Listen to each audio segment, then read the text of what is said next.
Pagi ini sebelum kita dengar firman Tuhan, mari kita mau menyerahkan bagian-bagian dalam kehidupan kita yang mungkin masih kita genggam erat-erat. Sebab pujian ini mengatakan dialah Tuhan, dialah Raja. Itu artinya dia yang berdaulat, dia yang memerintah. Seringkali kita diperintah oleh keinginan kita diperintah oleh ambisi kita, bukan ambisinya Tuhan. Terima kasih Tuhan. Engkaulah Tuhan, Engkaulah Raja, berdaulat atas hidupku, ku berserah penuh. Sekali lagi dengan kesungguhan hatimu. Engkaulah Tuhan, Engkaulah Raja, berdaulat atas hidupku, ku berserah penuh. Seperti doa yang diajarkan oleh Engkau Tuhan Yesus, itulah yang menjadi doa kami pagi hari ini. Datanglah kerajaan-Mu, jadilah kehendak-Mu di hidup kami seperti yang ada di surga. Biar hari-hari yang terakhir ini kami dikendalikan dari surga. Seluruh hidup aspek kami, keluarga, pekerjaan, pelayanan, apapun Tuhan. Supaya kami terus ada di situ. Karena segala sesuatu akan digoncangkan supaya tinggal tetap yang tidak tergoncangkan, yaitu kerajaan-Mu. Kami mau ada di dimensi itu, kami mau ada di situasi itu. Sehingga Engkau boleh pakai kami, gereja-Mu di akhir zaman. Akan banyak orang datang untuk menanyakan apa yang membuat kami tetap bertahan. Yaitu karena kami tinggal di dalam kerajaan-Mu dan Engkau yang menjadi Raja. Memerintahlah Engkau pagi hari ini lewat kebenaran firman-Mu. Urapi kami semua, urapi lidah mulut bibir hamba-Mu. Di dalam nama Yesus kami berdoa. Amin. Silakan duduk Bapak Ibu, saudara-saudara. Haleluya, selamat pagi. Shalom semua. Ya, yang bilang shalomnya kencang pasti sarapannya banyak tadi pagi. Haleluya. Saya bersyukur, bersuka cita bisa ketemu dan jumpa daripada Bapak Ibu, saudara-saudara jemaat GBI Duta Kerajaan.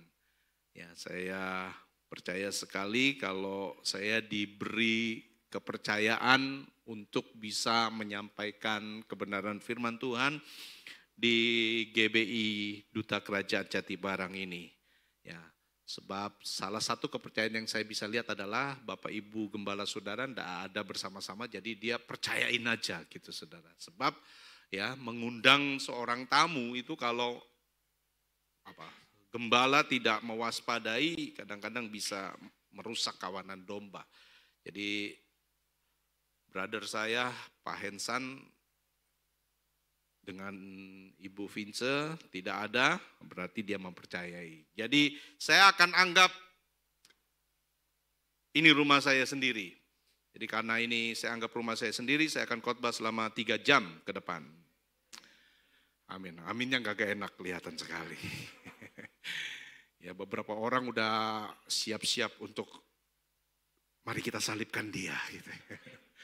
Kita 3 jam gak pulang, gak makan. Jadi saudara, jangan saudara pikir menyampaikan firman kalau gak ditolong sama Tuhan itu repot saudara ya. 3 jam kalau gak Tuhan tolong juga mulut berbusa. Wah itu repot saudaraku ya. Kecuali Tuhan suruh, kalau enggak ya sudah sepakat saja 45 menit atau kurang lebih ya. Nah, tema yang ada saya tahu di gereja ini memang bulan ini adalah sama seperti Sinode GBI, yaitu tentang misi. Nah, saya tadi duduk lebih awal dan lalu kemudian saya lihat tayangan apa tuh tadi? Pendahuluan ya, yang mana merupakan tayangan tentang misi sebagai amanat agung. Dan waktu saya lihat itu saya pikir apalagi yang saya mau khotbahin gitu ya. Karena semua diungkapkan di situ. Coba tadi siapa yang sudah nonton itu dulu bisa angkat tangan? Serius nih? Oh, kalau gitu kita pulang aja Pak Cipto gitu ya. Udah kita lihat buat apa gitu ya. Tapi saya bersyukur masih banyak yang belum angkat tangan gitu ya. Jadi kalau tadi Bapak Ibu Saudara sudah bilang angkat tangan semua ini rata-rata, ya sudah kita doa penutup kita pulang aja gitu ya. Karena saya mau khotbahin apa lagi gitu ya. Itu udah merupakan hal yang menjadi pendahuluan. Nah karena memang waktu ditanya apa Pak Pendeta itu temanya. Saya bilang saya pikir-pikir apa dalam outline yang saya ada. Oh ya saya bilang udah dah 3 in 1 mission gitu ya. 3 di dalam 1 misi. Nah mungkin saja beberapa orang waktu mendengar, kalau kita sering mendengar khotbah tentang misi gitu ya, kita kalau udah bicara tentang tiga tindakan, 3D dalam misi, yaitu doa, dana, dan daya. Mungkin beberapa orang menebak, jangan-jangan nih 3 in 1 mission ini nih, 3D ini, ya doa, dana, dan daya. Nah, tapi pagi ini saya tidak akan mengulas akan hal itu. Tapi kita akan melihat, tadi sih sudah disimpulkan banget gitu ya. Tetapi kita akan review kembali. Nah, Bapak Ibu Saudara kita bicara tentang misi, maka sebetulnya itulah hati Allah. Kenapa itu hatinya Allah? Sejak manusia jatuh di dalam dosa, maka misi sudah ada di hati Allah.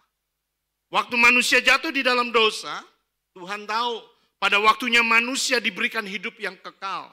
Tapi waktu mereka memberontak, jatuh di dalam dosa, kehidupan kekal itu hilang. Dan Tuhan dalam rencananya yang semula, di mana manusia diciptakan secara kekal, dan tapi kalau karena ada dosa dia akan mati untuk selama-lamanya, makanya untuk mengembalikan hidup yang kekal, misi telah dimulai di hatinya Allah. Jadi misi bukan program gereja. Misi bukan sekedar, ini Oktober, Gereja Betel Indonesia, misi. Baik, itu hal yang mengingatkan kita, itu hal yang menyadarkan kita, itu yang membuat kita kembali tetap alert di dalam apa yang menjadi tracknya Tuhan. Sebab mungkin kalau kita tidak disinggung-singgung tentang misi, kita sudah keasikan sendiri. Nah, pagi hari ini kita lihat bahwa misi itu dimulai sejak manusia jatuh di dalam dosa. Dan hati Tuhan tidak pernah berhenti. Manusia telah kehilangan kehidupan kekal.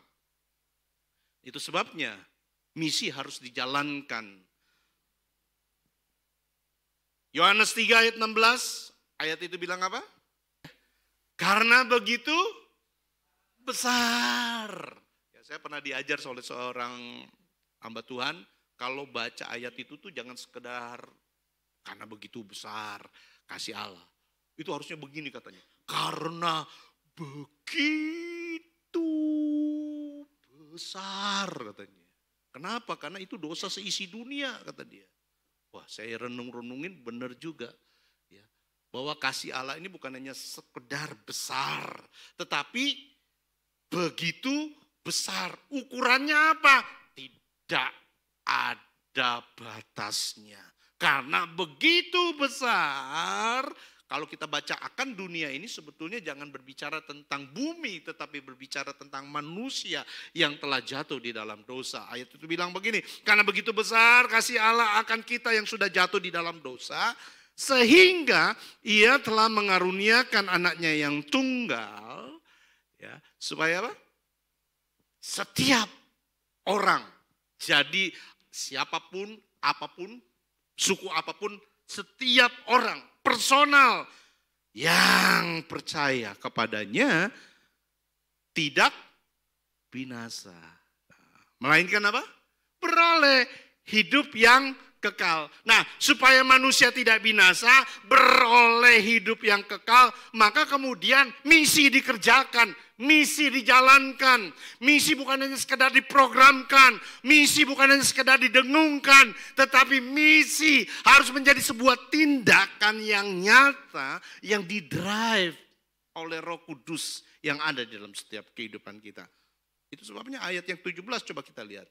Sebab Allah apa? Mengutus anaknya. Nah, ini kata misi, mengutus anaknya. Dan itu merupakan hal yang sungguh-sungguh dikerjakan, bukan hanya sekedar dikatakan. Ke dalam dunia, bukan untuk menghakimi dunia, melainkan untuk menyelamatkannya oleh Dia. Misi selalu membawa kita kepada keselamatan. Keselamatan yang tidak bisa diberikan oleh siapapun dan oleh apapun. Makanya harus jelas. Bukan agama, tetapi oleh Dia. Ayatnya 18. Barang siapa percaya kepadanya, ia tidak akan dihukum. Barang siapa tidak percaya, ia telah berada di bawah hukuman. Sebab ia tidak percaya dalam apa? Dalam apa? Halo? Dalam nama anak tunggal Allah. Ini penting Bapak Ibu Saudara. Nama itu penting. Nah, nama siapa? Nama itu berbicara tentang sifat dan pekerjaan. Nama itu berbicara tentang karakter dan tugas yang dilakukan. Misalnya contoh, kalau kita ke dokter, seringkali kita nggak panggil si dokter itu nama dia. Misalnya dia dokter Cipto, gitu ya, Pak Cipto. Kita nggak panggil dia Cipto.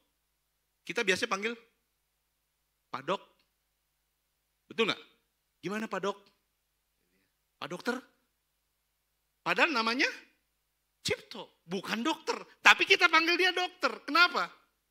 Karena pekerjaannya dokter. Zaman dulu, ada tukang yang anterin surat. Kita panggil dia apa? Pak Pos. Nah, namanya Pos bukan?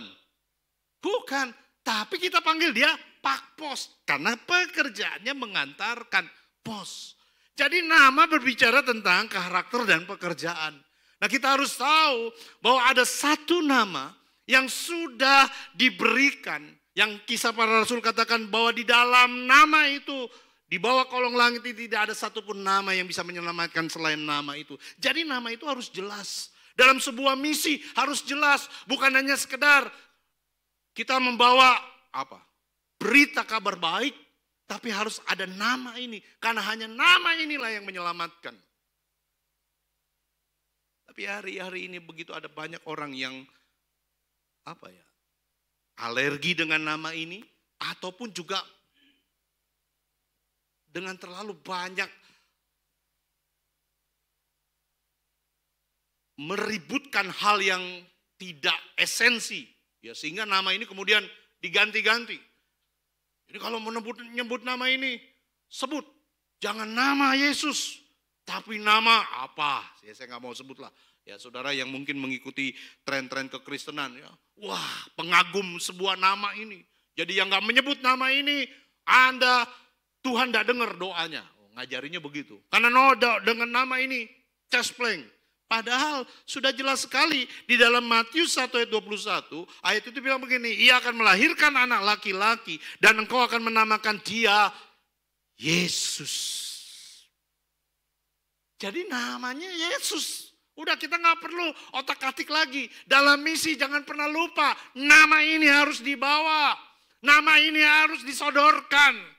Karena ayat itu bilang di dalam Matius 1 ayat 21, karena dialah yang akan menyelamatkan umatnya dari dosa mereka. Bukan nama gereja, bukan nama pendeta, bukan nama siapapun juga, tetapi nama Yesus.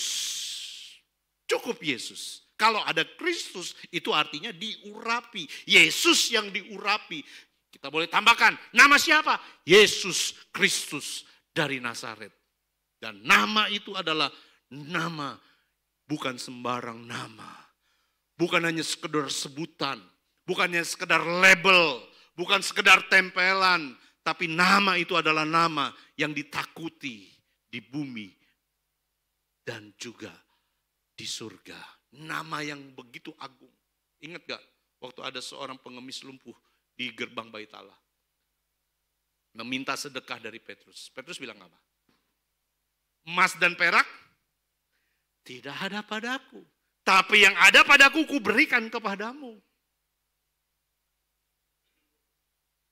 Demi nama Yesus, bangkit dan berjalanlah. Nah sayangnya kadang-kadang kita nggak sadar bahwa nama Yesus itu lebih berharga daripada apapun juga.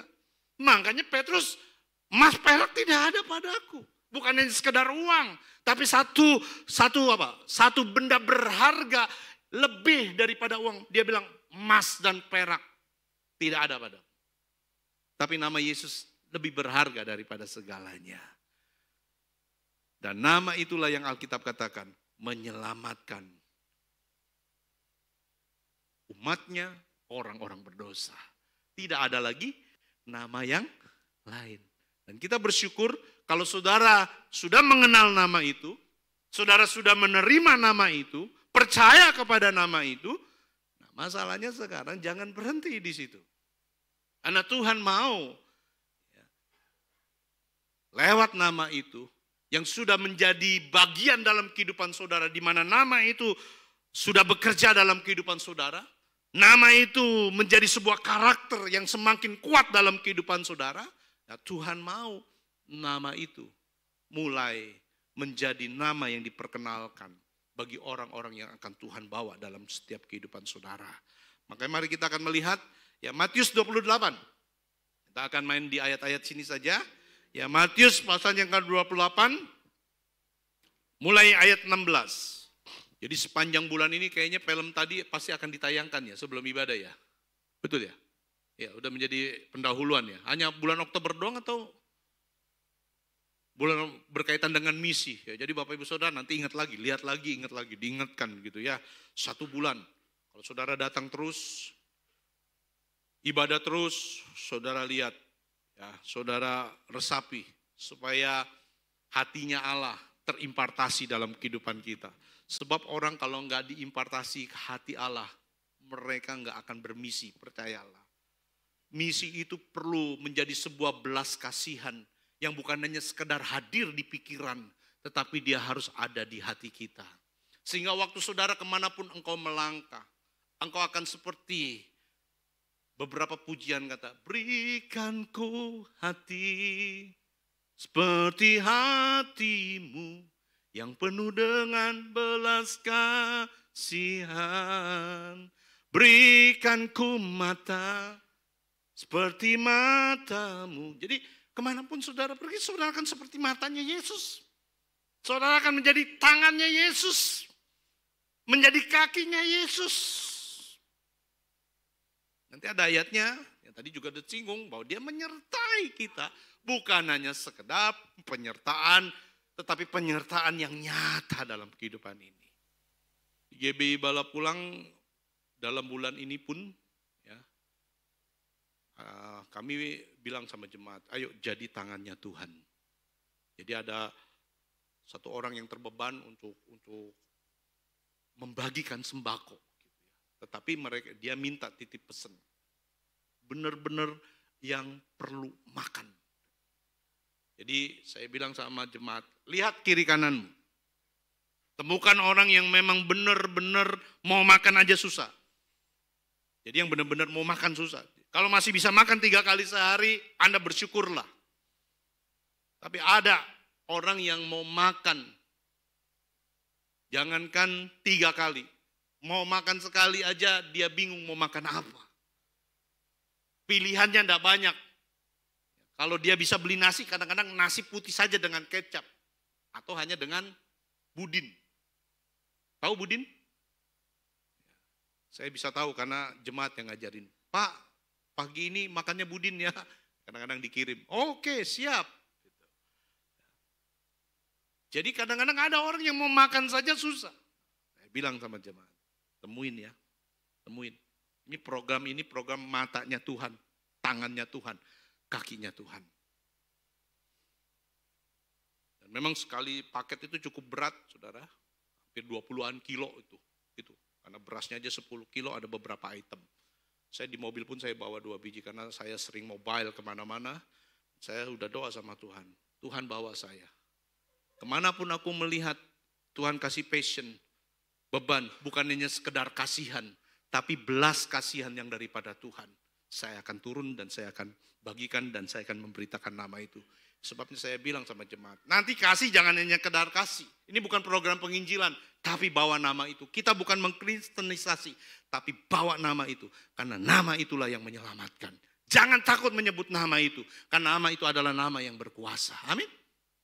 Nah, ayat itu bilang Matius 28. Dan ke-11 murid itu berangkat ke Galilea, ke bukit yang telah ditunjukkan Yesus kepada mereka. Ketika melihat dia, mereka menyembahnya. Tetapi beberapa orang ragu-ragu. Beberapa orang ragu-ragu. Saya berdoa supaya kita tidak ragu-ragu. Karena tadi saya ulangi kembali. Nama itu nama yang penuh dengan keajaiban. Yaitu nama Yesus. Yesus mendekati mereka dan berkata. Apa? Kepadaku telah diberikan segala kuasa di sorga dan di bumi. Tuh, lihat nih saudara, ayat ini. Kepadaku telah diberikan segala kuasa di sorga dan di bumi. Kita tahu bahwa lewat pengorbanan Yesus di kayu salib terjadi suksesi. Artinya begini, tadi awalnya, ya saya akan singkat saja, di penciptaan, waktu Tuhan ciptakan manusia, Tuhan bilang begini kepada manusia, berkuasalah atas bumi dengan segala isinya. Lalu kemudian manusia memberontak kepada Tuhan, lalu kemudian kuasa itu pindah ke tangan setan. Makanya waktu Yesus dicobai oleh iblis di padang gurun, iblis bilang begini kepada Yesus, dibawa ke bukit yang tinggi, ke gunung yang tinggi, dan diperlihatkan semua kekayaan dan kemuliaannya dunia. Lalu setan bilang begini, iblis bilang begini sama Tuhan Yesus, sujud sembahlah aku, maka seluruh kemuliaan ini akan kuberikan kepadamu, sebab kuasa itu telah diserahkan kepadaku. Siapa yang menyerahkan kuasa itu? Yang menyerahkan kuasa itu adalah Adam yang tidak taat kepada Tuhan. Jadi ingat baik-baik, setiap ketidaktaatan kita sebetulnya sedang menyerahkan otoritas kehidupan kita kepada hal-hal yang tidak berguna. Makanya hiduplah takut akan Allah, supaya otoritas Allah bekerja dalam kehidupanmu, dalam hidupmu, pribadimu, keluargamu, pekerjaanmu. Kalau ada otoritas Allah, maka saya percaya penyertaan Tuhan juga sempurna. Allah akan mengatur segala sesuatunya menurut kehendaknya. Mungkin di tengah-tengah situasi yang tidak kita mengerti dan kita pahami, apa yang kita harapkan tidak terjadi, tetapi karena ada otoritas Allah, Allah akan bekerja dengan caranya yang luar biasa. Hikmatnya selalu baru buat kita. Makanya kalau kita bergerak dengan hikmat Allah, Tuhan bilang begini, apa yang tidak pernah dilihat oleh mata, terus apa yang tidak pernah didengar oleh telinga, bahkan yang tidak pernah timbul di hati kita, itu Tuhan sediakan. Ayat itu jangan pernah dipakai untuk, aku nggak kebayang lu mau dapat rumah. Oh Tuhan sediakan, yang nggak pernah timbul di hati saya, Tuhan sediakan. Jangan pikir ayat itu berkaitan dengan hal-hal yang materi. Baca baik-baik. Ayat itu selalu berhubungan dengan hikmat. Nah, saudara, kalau saudara bergerak dengan hikmat Allah, Alkitab bilang begini, penguasa dunia ini tidak mengetahuinya. Wih, itu kita bergerak di dalam apa tuh? Sistem intelijen surga itu. Jangan main-main dengan dunia intelijen. Dunia intelijen itu bergerak orang ya. Kita duduk di sini sebetulnya. Sistem intelijen lagi bergerak. Apalagi kalau kita lihat bangsa pilihannya Tuhan, Mossad. Itu terkenal dengan sistem intelijennya luar biasa. Ya, karena memang mereka orang-orang yang cerdas. Tahu kenapa orang Yahudi lebih pintar dan cerdas? Kenapa? Oh, bangsa pilihan. Saudara bangsa pilihan enggak? Halo? Kenapa orang Yahudi cerdas? Pintar. Salah satu rahasianya adalah karena mereka suka baca firman. Makanya Bapak Ibu Saudara, baca firman. Ajari anak-anak Anda baca firman. Saya nggak punya waktu untuk menjelaskan itu. Tapi saya udah mulai temukan, iya, kita kadang-kadang baca firmannya kalau inget, kalau mau, kalau mood.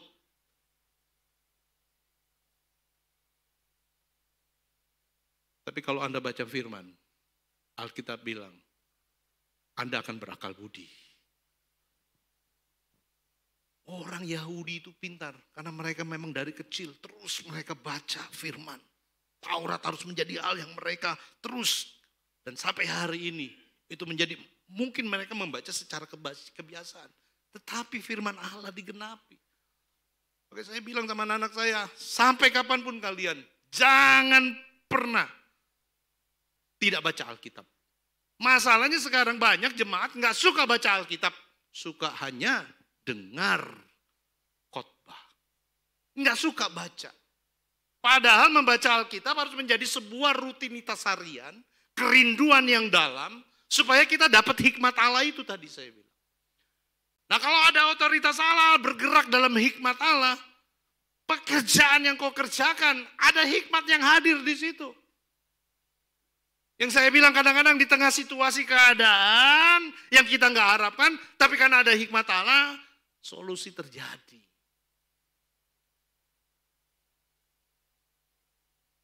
Segala kuasa. Nggak main-main loh, bukan hanya di bumi. Tapi ayat itu bilang, di mana dimulai dulu? Di sorga. Makanya kita harus bergerak dalam intelijennya Tuhan ini loh. Doa Bapa kami tadi, datanglah kerajaanmu, jadilah kehendakmu. Di mana? Di bumi seperti? Nah saya mau tanya, saya pernah khotbahin juga kalau nggak salah di itu. Terjadinya di mana? Di bumi dulu apa di sorga dulu? Dalam doa Bapa kami tadi. Datanglah kerajaanmu. Jadilah kehendakmu. Di bumi seperti? Berarti di bumi dulu apa di sorga dulu? Di sorga dulu. Terjadilah di bumi seperti di sorga. Jadi sorga dulu, blueprintnya dulu, platformnya dulu di situ, saudara dapat, saudara ketahui, diturunkan dalam kehidupan ini. Dan itu nggak bisa dikerjakan oleh agama. Nggak bisa dikerjakan oleh agama. Itu dikerjakan oleh persekutuanmu yang intim dengan Tuhan. Makanya doa Bapa kami dimulai, Bapa kami. Hubungan, baru kemudian datanglah kerajaan. Agama nggak bisa menghadirkan pemerintahan Allah dalam kehidupan kita. Acara gereja nggak bisa menghadirkan pemerintahan Allah dalam kehidupan kita. Pemerintahan Allah dalam kehidupan kita hadir lewat persekutuan pribadi yang tidak bisa disubstitusi oleh apapun juga. Dan hari ini kita telah mendengar bahwa kuasa itu telah diserahkan kepadaku, kata Tuhan. Ayat 19.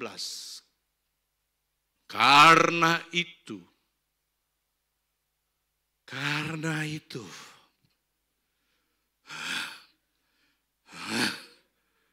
puji Tuhan. Karena itu, pergilah. Nah, coba Bapak Saudara lihat baik-baik. Kata karena itu adalah sebuah apa? Bentuk sebab akibat. Ingat baik-baik ini. Saya akan pelan-pelan saja lah. Ya. Jadi ingat satu lagu, pelan-pelan sajalah. Itu sebab akibat. Misalnya contoh, saya makan karena lapar. Gitu ya. Jadi kalau ada kata karena, itu seringkali banyak merupakan sebab akibatnya. Saya sukanya kalau baca firman tuh begitu, telaah satu kata, renungin. Satu kata tambah satu kata lagi, direnungin lagi. Nah itu tuh, kalau baca firman tuh kayak begitu. Mengunyah, dikunyah, saudara. Kata merenungkan itu bergumam dengan tenang, itu dikunyah. Makanya saudara, kalau saudara baca firman, saudara sedang mengunyah sendiri. Tapi kalau saudara dengar firman, saudara makan kunyahan orang lain. Kelihatannya jijik. Tapi itu yang kita kerjakan. Itu yang kita lakukan. Makanya kata makanan keras itu bukan khotbah yang keras. Makanan yang keras itu bukan bicara khotbah yang kemudian wah suaranya keras, menuding-nuding dosa. Enggak. Solid food, makanan keras itu adalah makanan yang dikunyah dengan benar dan baik. Bahkan dalam ilmu kesehatan, saya pernah khotbahin itu tentang bagaimana jemaat yang dewasa itu yang suka makanan keras beberapa setahun yang lalu kalau tidak salah. Itu menjadi tema khotbah gereja Tuhan yang ada di tempat ini. Saya nggak tahu saudara sudah lakukan atau kerjakan atau belum. Saya nggak ngerti. Tapi makanan keras itu adalah makanan yang dikunyah. Ilmu kesehatan mengajarkan kepada kita, kalau kita mau sehat makanan kita, kunyah berapa kali? Berapa kali? 26 atau 32, saya lupa itu. Pokoknya puluhan. Kenapa kita banyak cepat sakit hari-hari ini? Karena kita ngunyahnya kadang-kadang nggak sampai 10 kali. Betul apa betul? Kadang-kadang nggak kunyah langsung telan. Udah lapar, ya, udah lapar ketemu sate kambing, hajar. Karena anak-anak muda sekarang, gimana? Gas, gitu ya. Anak-anak muda kan sekarang ngomongnya begitu. Gimana? Gas, gas terus, katanya. Hajar. Tapi kalau saudara mau sehat, kunyahlah dengan benar. Saya sih kadang-kadang ngomongnya gampang. Saya kadang-kadang udah gak sabaran. Aduh, baru 7 kali udah telan gitu. Udah halus. Tapi benar-benar loh saudara. Saya punya papi mertua, itu umur sampai 92 tahun. Jadi papi daripada istri saya umurnya 92 tahun. Saya tanya rahasianya, apa? Dia bilang, makanlah kunyah yang lama. Benar Bapak Ibu Saudara. Dia tuh kalau makan satu piring itu bisa hampir 1 jam. Kenapa? Lama. Sampai halus. Makanya 92 tahun beliau nggak sakit-sakitan. Beliau itu dipanggil Tuhan karena usia tua saja.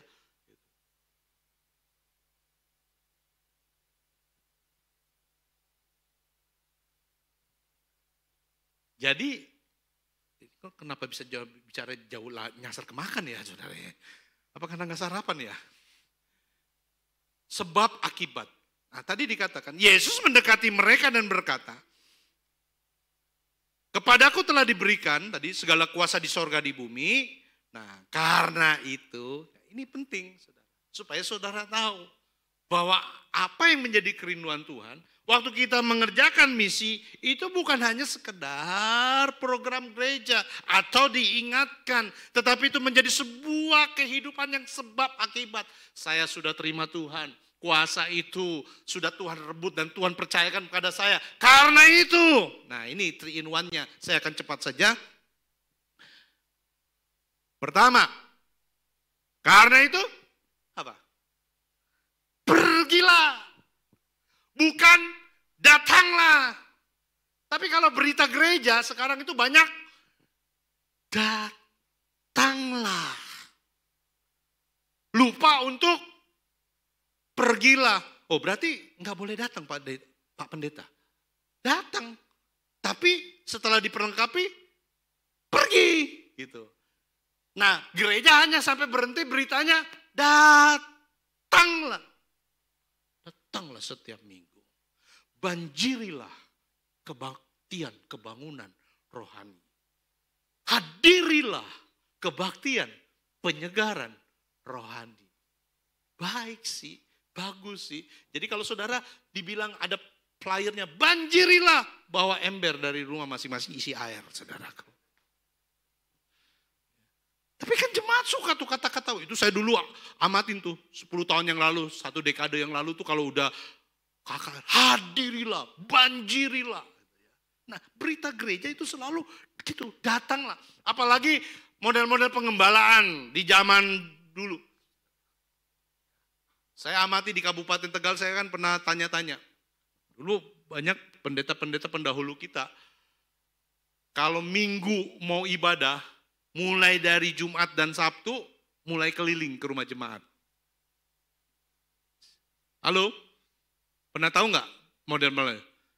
Datang ke rumah-rumah jemaat supaya apa? Besok minggu datang ya. Besok minggu datang ya. Nah, gereja tuh suka. Jemaat tuh suka cuman datanglah. Padahal ayat itu bilang apa? Pergilah. Kan nggak masuk tuh saudaraku. Logiknya. Tuhan bilang pergi, firman bilang pergi, kita bilangnya datang. Nah, persoalan kita adalah kita nggak pergi. Kenapa? Karena kita sudah selalu nyaman di dalam sehingga tidak mau keluar. Nah, spirit ini harus kita berangus. Selama kita masih nyaman di dalam, percayalah Anda tidak akan pernah keluar. Tidak mau keluar. Itu bahaya. Saya catat dengan baik-baik, jangan-jangan gereja telah beralih fungsi. Dari tempat pelatihan menjadi tempat pemukiman. Harusnya gereja melatih orang-orang. Punya jiwa misi, punya roh misi, hati misi.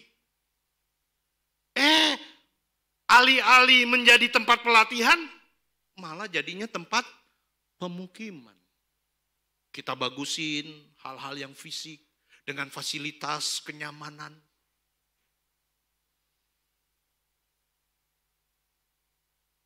Wah, gereja kurang apa? Harusnya melatih. Tapi wah, gereja kurang apa ya? Wah, kurang ini, tambah. Wah, kurang ini, tambah. Tambah. Dan penambahan ini tidak pernah ada habis-habisnya. Enggak ada. Jadi lihat Bapak Ibu Saudara. Selama fokus dan energi kita hanya untuk memperhatikan yang di dalam, pasti kita pada akhirnya tidak memperhatikan apa yang di luar.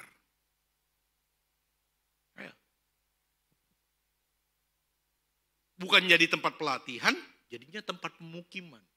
Semakin di pemukimannya semakin dinyamankan, semakin orang enggan keluar. Apalagi kalau kemudian nanti di tahap yang keduanya itu tidak diajar. Karena itu pergilah dan ajarlah. Enggak akan keluar. Nyaman di dalam. Ngapain keluar? Dari tempat pengutusan jangan-jangan menjadi tempat kepentingan. Harusnya jemaat diutus. Ada tempat pengutusan. Disinilah kita diperlengkapi. Makanya tadi saya katakan dengan hati-hati. Oh berarti bukan nggak boleh datang. Ya datang. Diperlengkapi. Tapi setelah itu pergi. Jangan datang nggak pergi-pergi. Nah masalahnya banyak kita nggak pergi-pergi. Karena bukan diutus. Karena ada tempat kepentingan. Ini bukan berita yang sedikit saudara. Apa maksudnya bukan berita yang baru, bukan sedikit, maksudnya bukan berita yang baru. Beberapa gereja, kalau untuk kas gereja, mereka harus bilang begini, saldo harus terus bertambah. Tapi waktu bicara tentang penjangkauan jiwa, kas tidak keluar sama sekali. Kalau untuk pemukiman, jor, keluar, berapa dananya? Ratusan juta, puluhan juta. Kerjakan. Tapi giliran penjangkauan jiwa, cari sendiri. Usaha galang dana. Gereja nggak fair. Saya ketemu banyak pemimpin-pemimpin rohani yang punya hati misi. Mereka berkeluh kesah dalam hal ini. Kalau untuk urusan di dalam, nggak pikir dua kali lipat. Tapi untuk membantu orang yang membutuhkan, mereka pikir 2 kali lipat. Di mana kesalahan kita? Di mana kesalahan kita? Karena kita mungkin jangan-jangan sudah nyaman di dalam. Sudah enak di dalam. Sudah senang di dalam. Dan kita jujur ngomong dari hati ke hati. Kalau kepentingan dan kenyamanan kita terus dikasihnya makan, daging ini nggak ada habis-habisnya. Betul apa betul? Oh iya. Kita dulu tidur kalau nggak pakai AC, bisa. Terus saudara pakai AC. Sekarang, kemudian kalau nggak pakai AC, susah tidur nggak? Halo? Padahal dulu bisa. Saya kadang-kadang juga mikir gitu loh. Waduh, kalau udah ke satu tempat nggak ada AC, aduh bisa tidur nggak ya? Kadang-kadang harus saya tepok jidat lagi, ingetin. Dulu lu nggak pakai AC gitu. Kenapa lu sekarang nuntut? Wah, iya. Jadi akhirnya harus, memang Bapak Ibu Saudara, kenyamanan hidup kadang-kadang perlu kita bantai dalam kehidupan ini. Makanya Tuhan ajar kenapa kita puasa, supaya jangan terlalu makan enak. Kenapa kadang-kadang anak-anak kita harus ajar susah, bukan kita orang tua kejam. Buatlah mereka menjadi anak yang survival. Saya teringat, waktu anak saya habis lulus kuliah, dia kan sound engineer. Kemudian dia izin sama saya, Pak mau magang boleh nggak ikut vendor? Silakan. Tapi nggak digaji Pak, gajinya sekedar buat makan, silakan. Dia kerjalah di vendor itu 3 bulan. Dia memang mencoba aja, liatin dunia audio. Satu kali saya tanya dia, nak, lagi di mana? Lagi di Season City nih Pak. Apa? Lagi ngawal band. Oh ya udah. Terus berapa lama? 1 minggu. Oh, kamu pulang dong, bolak-balik kos. Enggak Pak, karena acaranya padat, tidur di tempat. Saya pikir, oh tidurnya pasti dikasih nyaman. Terus kamu tidur di mana? Di bawah panggung Pak. Saya dengar itu sebagai papa. Sedihnya gitu. Aduh, bawah panggung bos. Berarti beralaskan apa saya nggak tahu. Tapi di bawah panggung. Cuman saya ingat, menguatkan hati, anak harus diajar susah. Harus survive. Bukannya kita kejam. Walaupun hatiku menangis gitu ya. Tapi di depan dia, bagus nak. Wah, hati saya hancur sebagai papa. Siapa yang pernah ikutin seminar Jim Yos beberapa waktu yang lalu? Isra adakan. Jim Yos pernah bilang begini sama saya. 80% anak-anak Indonesia yang kuliah di Amerika gagal dan pulang kembali karena 80%-nya selalu diberi fasilitas kenyamanan. Tapi yang 20%, mungkin orang tuanya kaya, tapi tidak dimanjakan. 20% ini berhasil. Kadang-kadang Tuhan mengizinkan penderitaan buat hidup kita. Supaya kita survive. Halo? Betul? Makanya jangan anti penderitaan.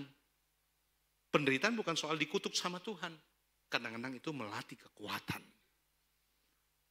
Tapi gereja banyak mengajarkan kalau Anda menderita, Anda pasti dikutuk Tuhan. Saya ingat aja saudaraku. Brother saya Cornelius Yung bilang, kalau ada masalah dalam hidupmu, ingat 3. Dari Tuhan, dari dirimu, mungkin dosamu sendiri, atau dari Tuhan, izin Tuhan, atau serangan setan. Kalau dari dosamu sendiri, bertobat. Kalau dari Tuhan, pikul salibnya. Kalau dari setan, lawan. Tengking. Jangan terbalik-balik. Dari setan kita pikul salibnya, dari Tuhan kita tengking. Ketuker. Kenalin aja sebabnya, saudara.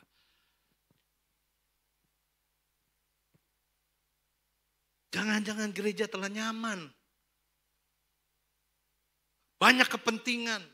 Dari tempat mendapat arahan, jadi tempat berjualan. Transaksi. Makanya doa saya di tahun ini, saya bilang sama Tuhan, Tuhan, saya tidak mau lagi pelayanan dengan kepentingan.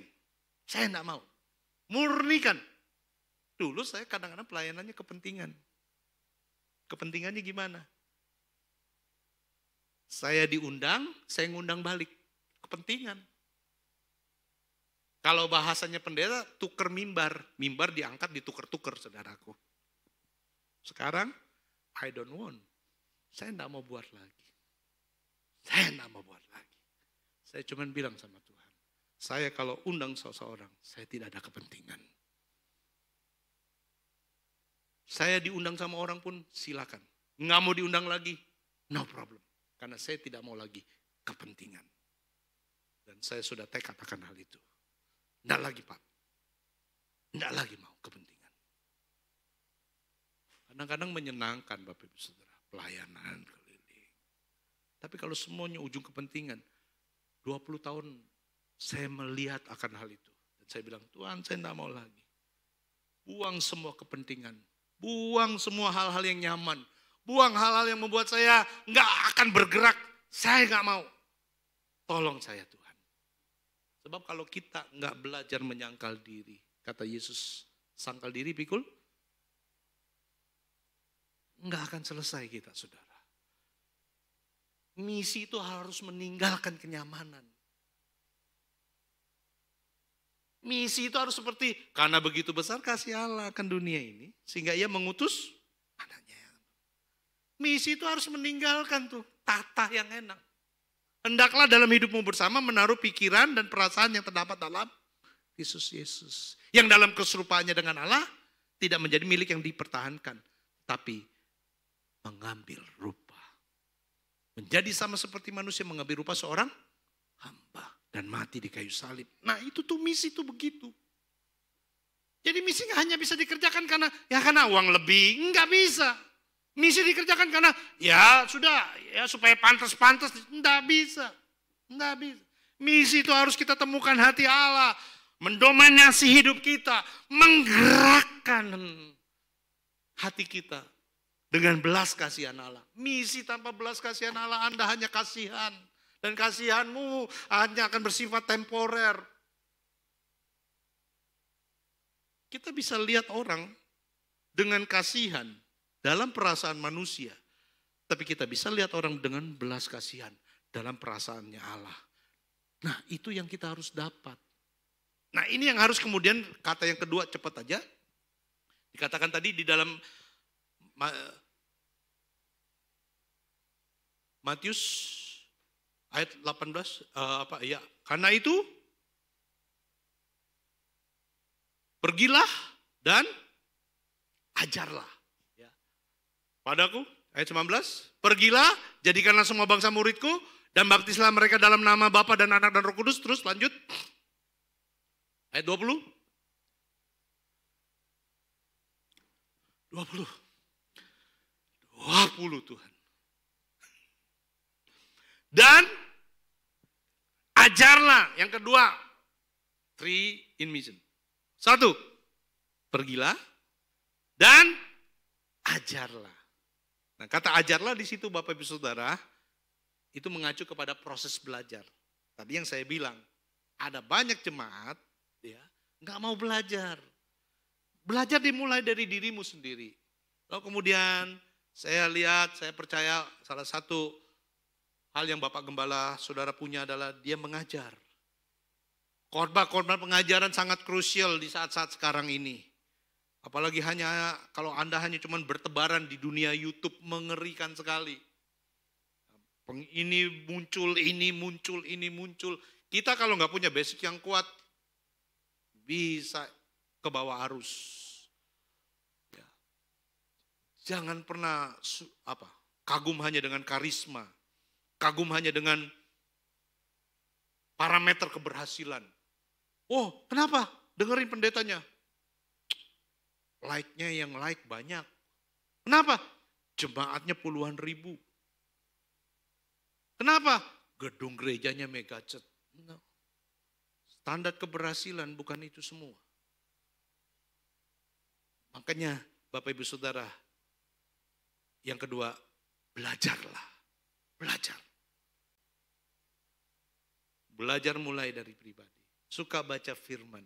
Amin. Amin. Ya.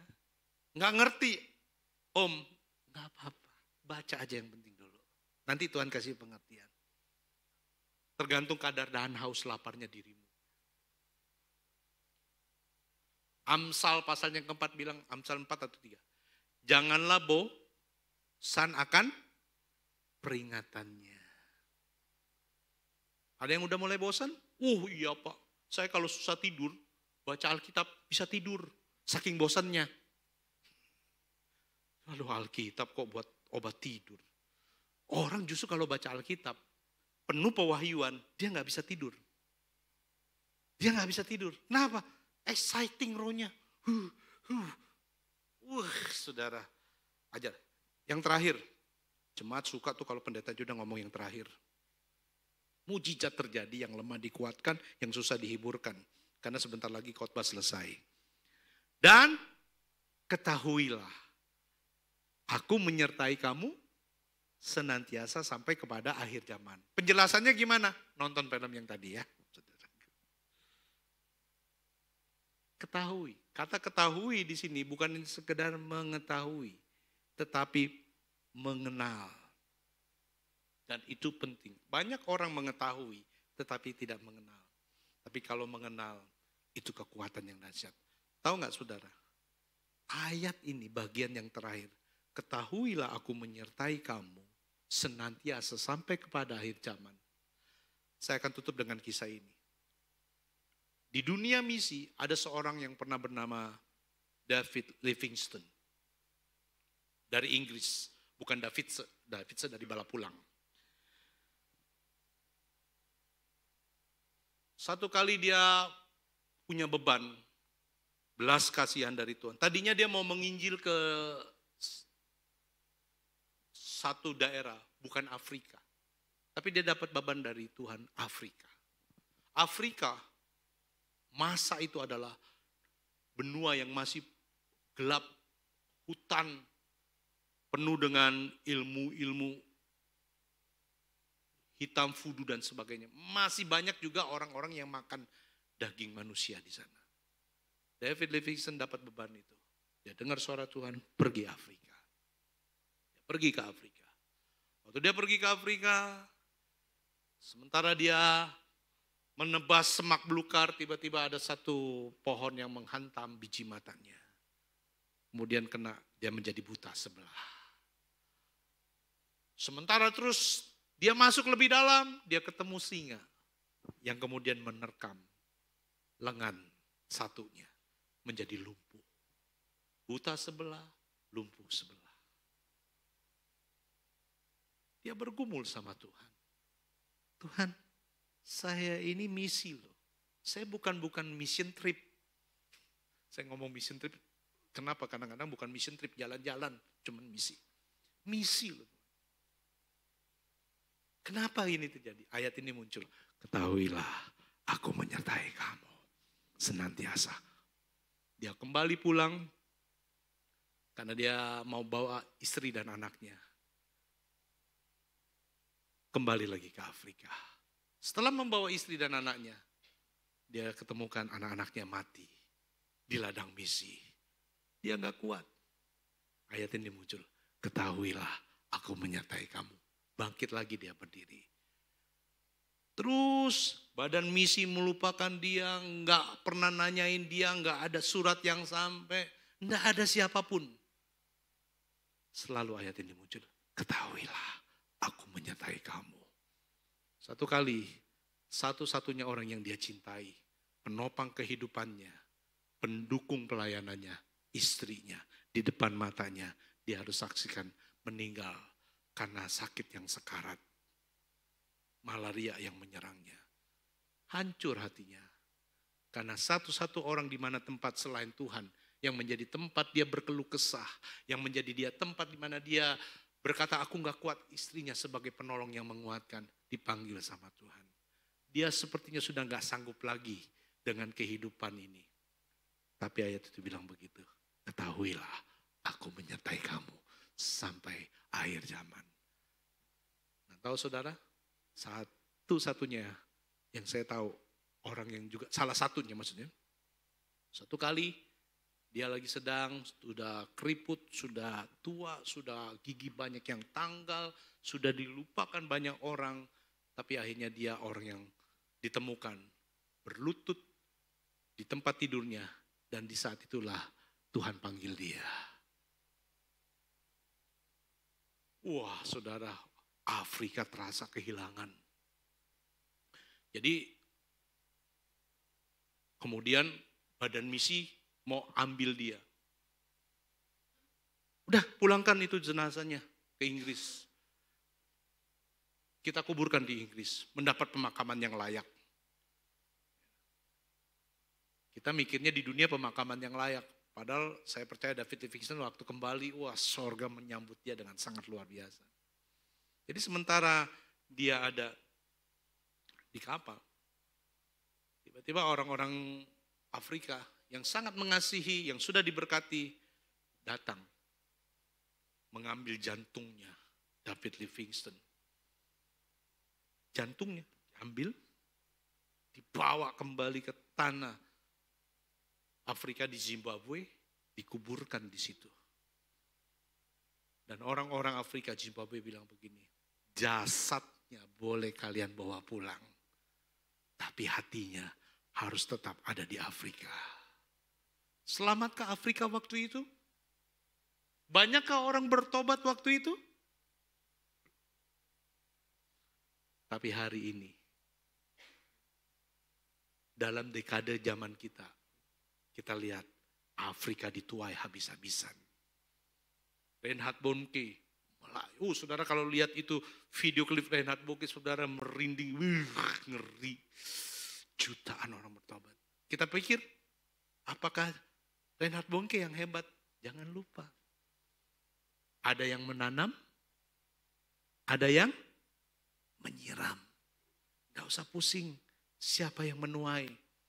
Tugas saudara hanya beritakan saja. Puji Tuhan, kalau saudara lewat pemberitaanmu, orang bertobat. Itu menjadi mahkota kemuliaanmu. Pada waktu kedatangan Tuhan, ada ayatnya. Saya nggak perlu bacain lagi. Sukacita penuaian. Kenapa sih orang mau nginjil? Karena ada sukacita penuaian. Kenapa kita nggak menginjil? Karena kita nggak dapetin sukacita penuaian. Alkitab bilang begini. Satu orang bertobat. Apa? Seluruh malaikat bersorak-sorai. Satu orang bertobat. Sorga bersorak-sorai. Ada sukacita di sana. Nah waktu engkau menuai jiwa, itu sukacita sorga tuh turun dalam hidupanmu.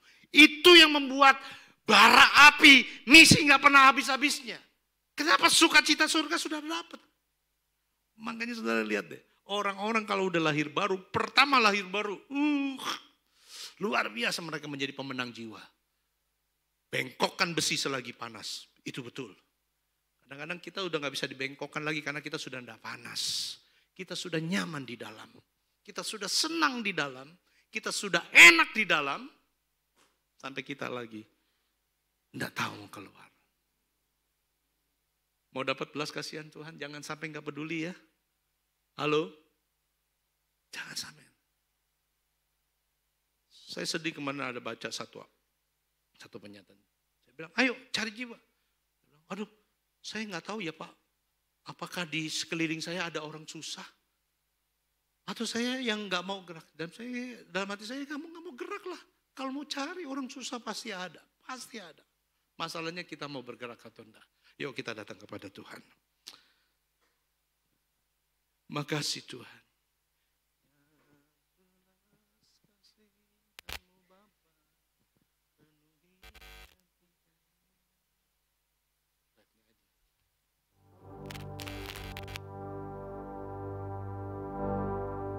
Kita perlu belas kasihan ya Tuhan. Biar api kemuliaannya kembali menyala dalam kehidupan ini. Kalau apinya, saya percaya api nggak redup. Api nggak mati, hanya mungkin redup. Redup aja. Tahu nggak saudara, kenapa di bait Allah itu kaki Dian sumbu-sumbunya itu dalam secara terus-menerus perlu digunting. digunting. Karena dia cahayanya sudah redup. Sumbu kena minyak, nyalakan api. Di bagian atasnya itu keras. Nah, karena keras, apinya akhirnya nggak nyala berkobar. Makanya imam ditugaskan, diguntingin. Supaya saluran minyaknya bagus, nyalanya kenceng lagi gitu saudara. Nah sama, hati kita perlu, kekerasan hati kita perlu digunting. Hal-hal yang tumpul dalam kehidupan kita perlu dikikis. Kenyamanan-kenyamanan hidup kita perlu diperhatikan. Izinkan Tuhan gunting, Tuhan beres supaya nyalanya. Saya hampir 1 tahun ini ada di pekerjaan sipil. Dan saya lebih senang. Karena saya bisa ketemu sama tukang-tukang mandor. Saya beritakan firman. Enggak bilang ayat. Maksudnya Yohanes enggak. Prinsip-prinsip anak-anak karyawan, saya masukin prinsip-prinsip kebenaran firman Tuhan. Dan saya tahu Bapak Ibu Saudara, benih firman Allah tidak pernah kembali dengan sia-sia. Menuaikah saya? Belum tahu. Karena waktu ini masih terus berjalan. Tapi kalau saya nggak menuai, nanti satu kali benih itu pasti akan menuai. Ayo Bapak Ibu Saudara, jangan nyaman. Mulai beritakan firman, bagi kehidupan. Jangan nyaman. Semakin nyaman kita nggak semakin nggak mau bergerak. Kita bangkit berdiri, kita akan akhiri ibadah. Biar belas kasihan-Mu Bapa penuhi hati kami, curahkan kuasa Roh Kudus, api kemuliaan-Mu membakar hati yang rindu untuk melayani-Mu sampai seluruh bumi ini, sampai seluruh bumi ini dipenuhi api kemuliaan-Mu. Biar belas kasihan-Mu, haleluya. Biar belas kasihan-Mu Bapa penuhi hati kami,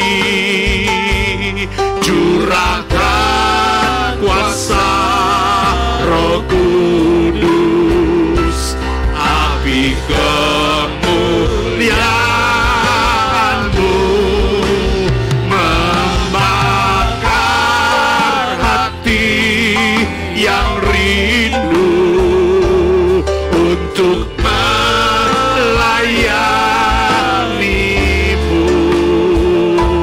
sampai seluruh negeri ini, sampai seluruh bumi ini dipenuhi api kemuliaan-Mu. Sekali lagi mari kita sungguh-sungguh minta belas kasihan-Nya Tuhan.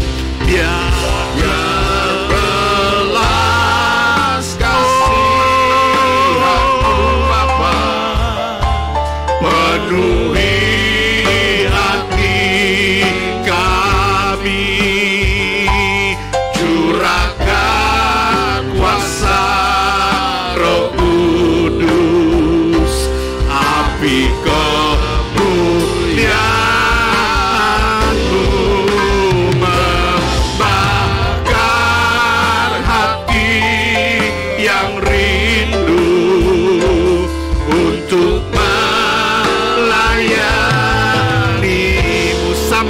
seluruh hati kami. Sampai seluruh hati kami.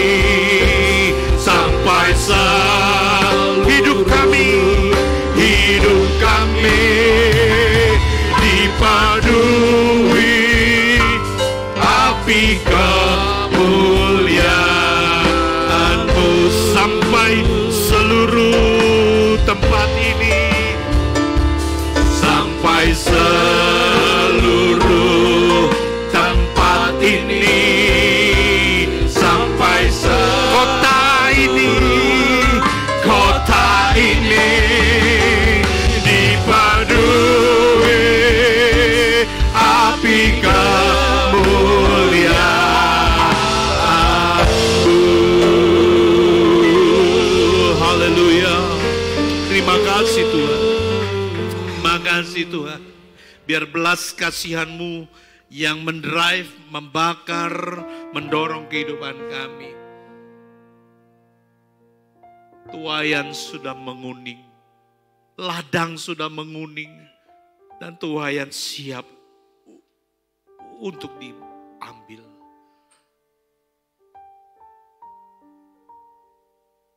Jadikanlah kami pengerja-pengerja-Mu di akhir zaman Tuhan. Pengerja itu bukan soal, oh dia full time, Bapak Ibu Saudara. Oh dia yang bantu pelayanan. Bapak Ibu Saudara, kita semua pengerja. Pengerja di ladangnya Tuhan. Tuhan sedang tunggu. Tuhan sedang nantikan. Ladang sudah menguning. Siap untuk dituai. Masalahnya pengerjanya yang kurang. Kenapa? Karena jemaat menyerahkan itu hanya kepada Bapak Ibu Gembala, pendeta, pengerja full time. Kalau saya jemaat, kita semua sama. Itu sebabnya Tuhan bilang, aku menyertai kamu. Kemanapun kau melangkah, tanda-tanda ini menyertai. Tumpangkan tangan atas orang sakit. Doakan. Usir setan demi namaku, kata Tuhan. Aku menyertai kamu sampai kesudahan zaman. Makasih Bapak. Seluruh rangkaian waktu yang terbatas kami boleh dengar firman-Mu. Biarlah Tuhan kami menjadi orang-orang yang pergi, yang terus belajar, dan menghadirkan penyertaan Allah kemanapun kaki kami melangkah. Hidupkan firman-Mu dalam pengertian yang bisa kami pahami sesuai dengan kapasitas dan kemampuan kami masing-masing. Roh Kudus, hamba-Mu terbatas, tetapi Engkau tidak pernah terbatas. Menurut setiap kehidupan kami, Kau akan kerja melampaui yang bisa kami duga. Sebentar kami akan pulang. Penyertaan-Mu ada atas hidupan kami. Kamilah garam dunia, kamilah terang dunia. Itu sudah takdir kami, itu sudah identitas kami. Kemanapun kami melangkah, biar hidup kami menjadi rasa. Kemanapun kami pergi, biar hidupan kami menjadi cahaya. Pakai kami, pakai sidang jemaat. Sadarkan mereka bahwa hidup mereka ada di dalam kebersamaan dengan Tuhan. Sehingga dimanapun mereka hadir, Tuhan hadir. Pakai hidupan kami Tuhan. Bapak Ibu Saudara, mari kita siapkan hati kita untuk kita kembali pulang. Pulanglah, jadilah berkat. Diberkatilah masuk keluarnya saudara, diberkatilah saudara di desa, diberkatilah saudara di kota. Penyertaan Tuhan ada atas kehidupanmu, hikmat Allah yang baru selalu menyertaimu, memberikan kontribusi di dalam setiap aspek kehidupanmu. Dalam pribadi, keluarga, pekerjaan, dan apapun yang engkau sentuh oleh tanganmu dibuat berhasil. Karena Taurat Tuhanlah yang menjadi kesukaanmu. Seperti pohon yang ditanam di tepi aliran air yang selalu mengeluarkan buahnya pada musimnya, yang tidak mengenal masa yang kering. Karena Tuhan jadi raja, pemerintah atas kehidupanmu. Berkat itu tercurah dalam nama Bapa, melalui Yesus Kristus putranya yang tunggal, dan penyertaan Roh Kudus sekarang dan selama-lamanya. Di dalam nama Yesus yang percaya katakan.